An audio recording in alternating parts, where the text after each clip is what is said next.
Thank you, Kai, for the great introduction. Hi, my name is Hannes, and I would like to talk to you about machine learning ops and metadata.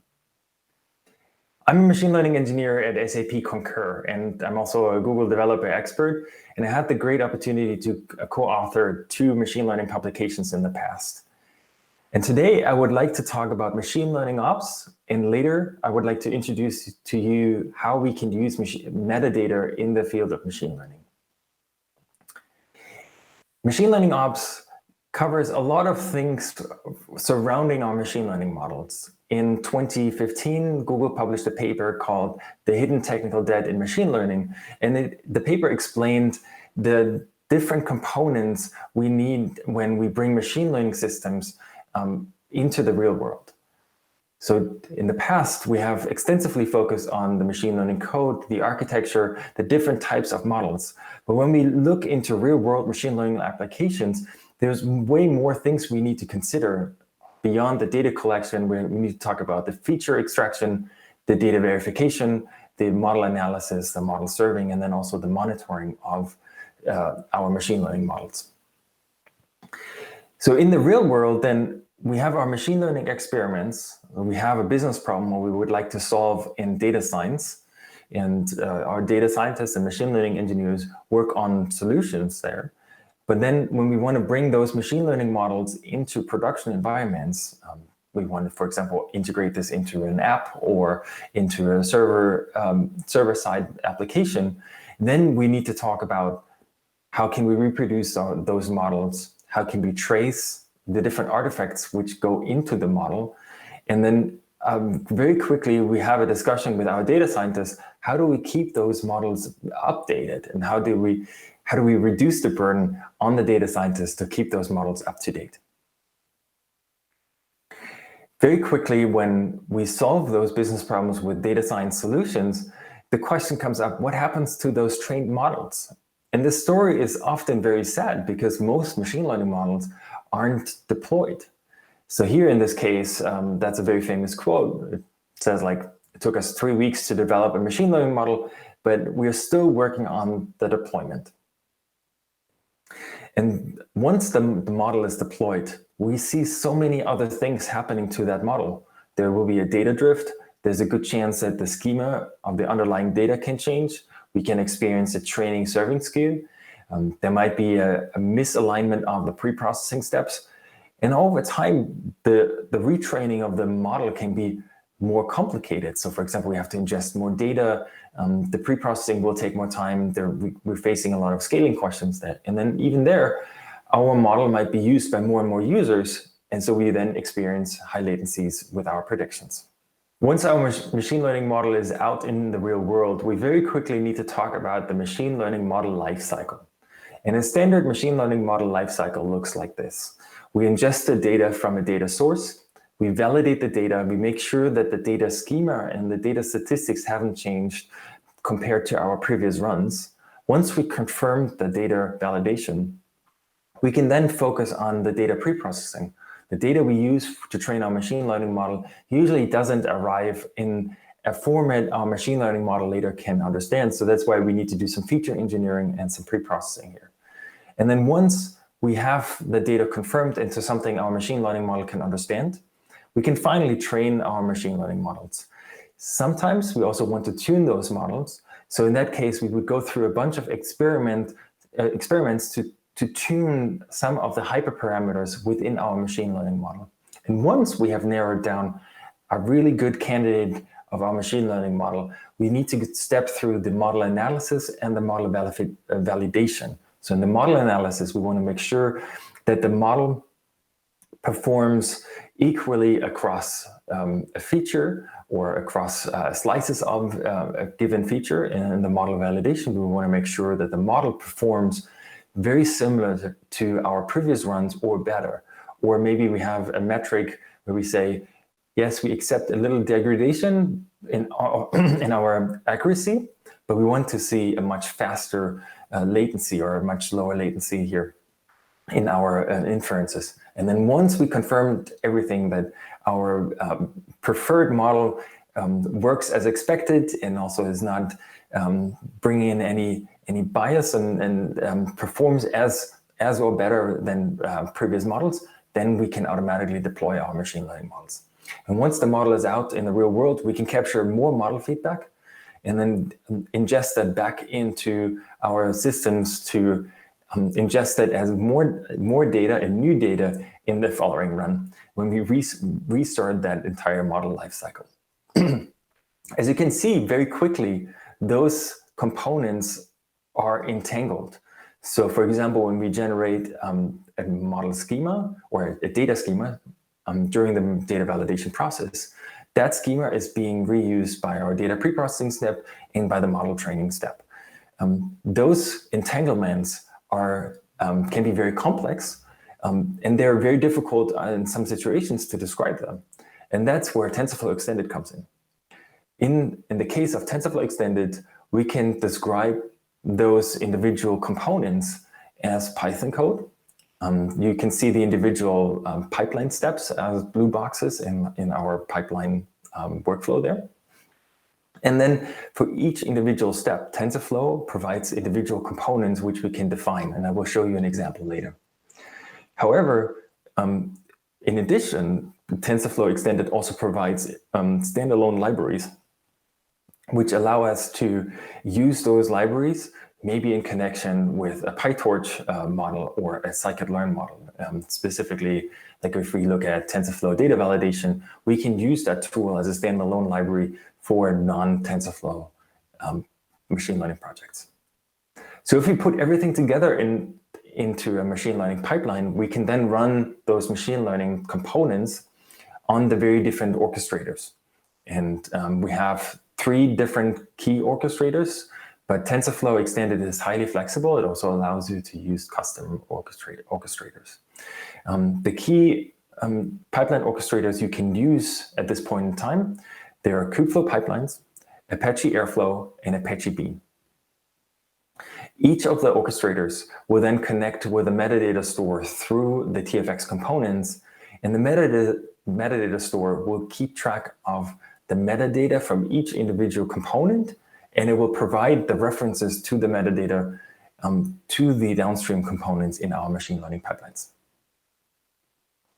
In addition to the 3 orchestrators I just mentioned, you can also use Jupyter Notebooks as an orchestrator. In that moment, the executor, you, the human, is the orchestrator. But that is a really wonderful way if you want to debug your pipelines, if you want to set up your components. You can do this in your local setup, and then once you have your pipeline completely set up, you can export this to Kubeflow pipelines or run it with Apache Beam or Apache Airflow. In the following slides, I would like to run you through an example setup. And in this case, we're talking about our initial pipeline components starting with the data ingestion. TensorFlow Extended gives us a variety of sources we can connect with. Those data sources can be file-based or can be database-based. And in this case, we can, for example, we're loading TF record files from a path, and we define that the output of the data we load from the TF records would have a 3-to-1 split.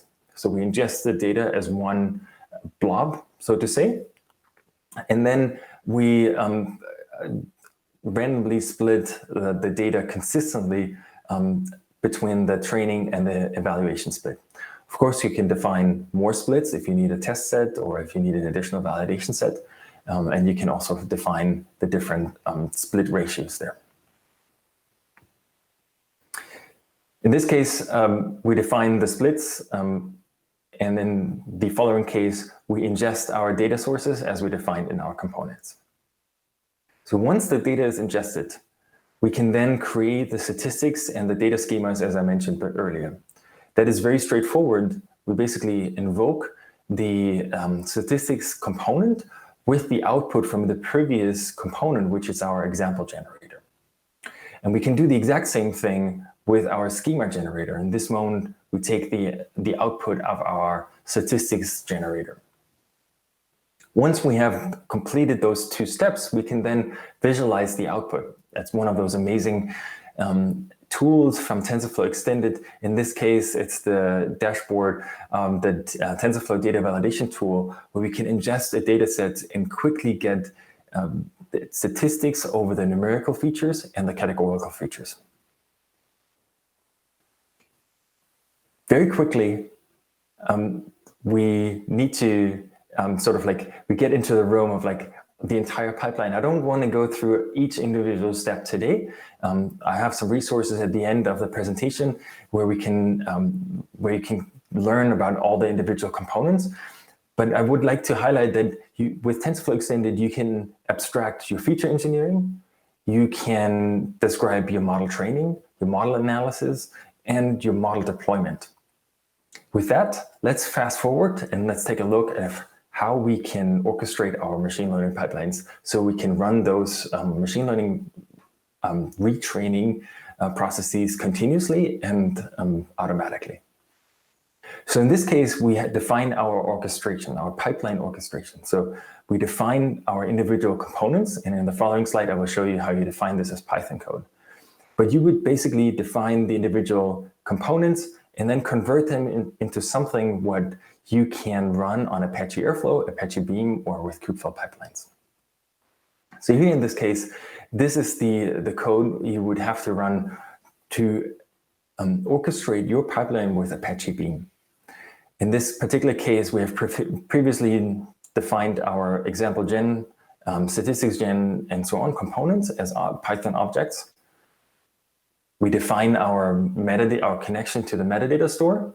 And if we have to, then we define our Beam arguments. And so in this case, we define the number of how many cores we can use for our direct runner. And then once we set the pipeline parameters, we can execute the pipeline. And in the case of Apache Beam, the pipeline is directly executed. So we see a lot of output then. In this case, Apache Beam has resolved the dependencies between the different components, and it will run through the execution of each individual component, and it will execute them. If everything works out and everything turns out to be without any problems, then it will export a model. If there had been a problem detected, let's say your validation step or of the model is not up to specs, or it doesn't fulfill the requirements you have set in your definitions, then the component will fail and will throw an error. If you would like to see a complete end-to-end example of how you can use TensorFlow Extended with a real-world example, we co-authored this blog article at the TensorFlow blog together with folks from the TensorFlow Extended team. And we walk you through the pre-processing steps you can use with BERT. And in this particular example, we use it for a sentiment classification problem. So when I present those machine learning workflows to other machine learning engineers and data scientists, I often hear thoughts around CICD, and it's like, wait, this is very similar to software engineering. We can just use our existing software engineering CICD systems for machine learning.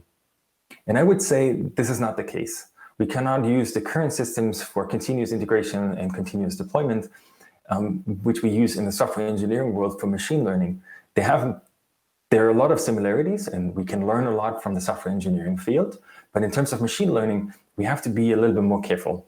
I think there are key differences between the software engineering CI/CD systems and the pipeline systems we need in the machine learning world. And a few things I would like to highlight here. First of all, it's not just a combination of different component steps or workflow steps, which need to be executed in a certain sequence, but we also have to compare the output of various components with previous runs. That's something we don't have to do in the software engineering world. If we deploy a product or deploy an app, we get the source code, we load all the dependencies, we build or compile our app, and then we ship that app. We never have to look back to the previous build run and say, is our build better than the previous one? We don't really have that metric in the software engineering world in our CI/CD systems. But we need to do this in machine learning. We need to compare our current model today with the last model we exported and we shipped into production. Also, the output of each individual component is really relevant for our machine learning pipeline and with what data we store. And I will show you an example in a couple of steps here. And also, as you have seen earlier, those components are highly entangled. And in the software engineering world, it's more like a linear process. We get the source code, we load the dependencies, we compile, and each step is basically building on top of the previous one. But we could then throw away the intermediate data. We don't need that in the long term. I would say in the machine learning world, we do need the intermediate steps. So for example, the schema or the data statistics are really interesting later on when we want to investigate what went wrong with a model. And then on top of it, we often have the scaling problem with machine learning pipelines. And CICD systems, they don't have to scale that dramatically, but in our case, we handle a lot of data. We need to pre-process a lot of data, and that data might grow much faster than the build of the model or the training of the model. So looking into specific machine learning pipelines allows us then also to be really flexible. And in the case of TensorFlow Extended, we can export those steps to Google Cloud with Dataflow or use Apache Flink in that context. So then let's talk about the metadata. Each component produces metadata, what goes in and out of those components. And I would say, and don't take this literally here, but it's an insurance policy for machine learning. You might ask why, and here's a couple ideas around the metadata. In real-world machine learning problems, we face a lot of constraints and we face a lot of challenges. It's not just the dirty data, so we don't have the luxury of clean research data sets, but also in the real-world scenarios, the data sets tend to shift. The schemas might change. Maybe the data sources are controlled by somebody outside of the data team. Maybe columns disappear. Maybe there are privacy concerns around the data sets itself. Maybe we have legal compliance issues there, which we need to address on a continuous basis. Maybe the pre-processing steps are really complex and we would like to document them and also connect them with individual model versions. There's a variety of issues we can see. And going forward, what I would like to see more and more in machine learning projects is like discussions about model inventories and also the model audit trails. And those two are key results which we can generate out of the metadata. So now the question comes up is like, how do we generate the metadata around our machine learning pipelines? And the wonderful thing about TensorFlow Extended is that every component follows the same schema. Each component consists out of three parts: the driver, the executor, and the publisher. And the driver loads the references from the metadata store. The executor receives those references, let's say the raw path of the raw data.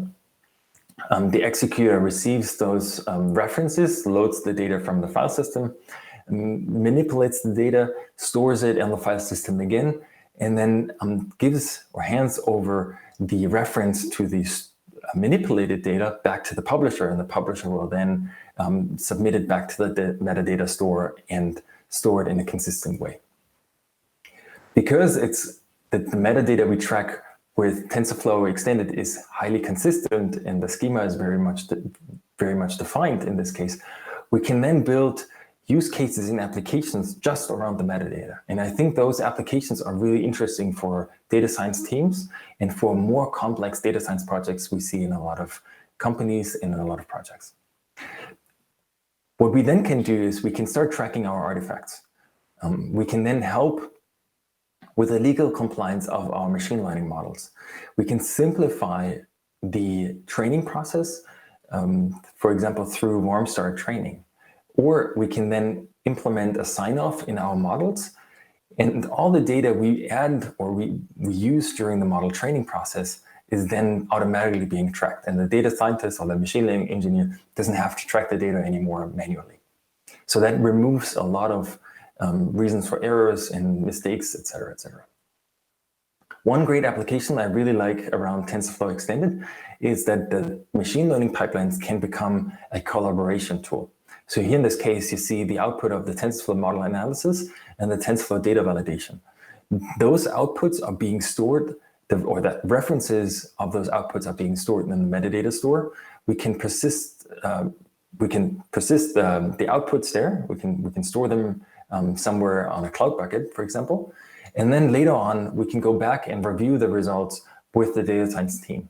So in this case, we can, for example, figure out like what has changed in the data when we retrained the machine learning model, or has the output of a particular model changed.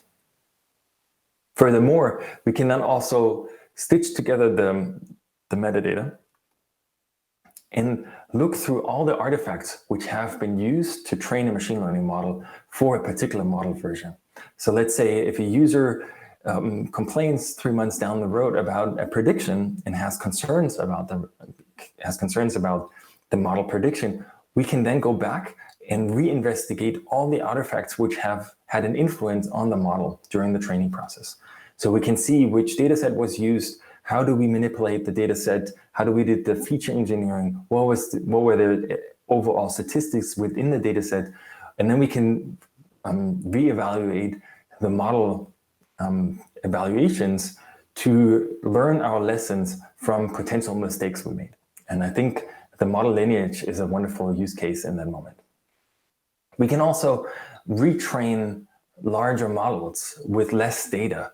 So for example, if you use the previous training run as a base model, and we want to fine tune our model with like smaller data sets, and that could be in a use case to comply with GDPR requirements, where we have to remove users from data sets, but we don't need to throw the models away. We can keep those models from previous training runs and fine tune them with new data sets we have obtained.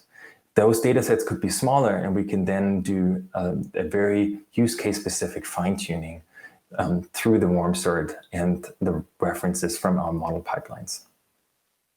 We can also add humans to the loop. So when we talk about machine learning pipelines, don't worry about specific use cases and that everything will be automated and we basically take the humans out and you won't have a chance to review the data. That's not the case. So here in this use case, we added a Slack component, and as the very last step, after the pipeline run has completed and the model validated, we then ping a data scientist through a Slack channel, or it could be any other medium, and ask the data scientist to review the model itself. The data scientist has a chance then to go back to Kubeflow pipelines in this scenario, review it manually, and if the data scientist says, well, this looks great, they can sign off through a Slack comment. They can approve or reject, and that result will then trigger downstream components and also be stored in the metadata. So in conclusion, I would say that through MLOps, we can remove the burden on data scientists to manually update the models. Hopefully that over time, we can give the data scientists through the machine learning engineering work more time to work on innovative models and to focus on new concepts, new models, new architectures, etc. They should be removed from the burden of updating the old models they have published into production. But we automatically keep track of all the changes. So once we automate the reproduction process or the reproduction of the models, we automate and we keep track of the individual results and artifacts. And that allows us to make our machine learning models to be more reproducible and also scalable through our machine learning pipelines. If this introduction was too fast, I highlight one of the publications I had the chance to co-author with Catherine Nelson. In this book, published by O'Reilly, we talk about the end-to-end implementation of machine learning pipelines with TensorFlow Extended. And we dedicated a chapter to each component and talk about the different use cases and how that could be implemented for your specific machine learning problem. And with that, thank you very much for taking the time to join this talk today, and I'm very excited about the Q&A.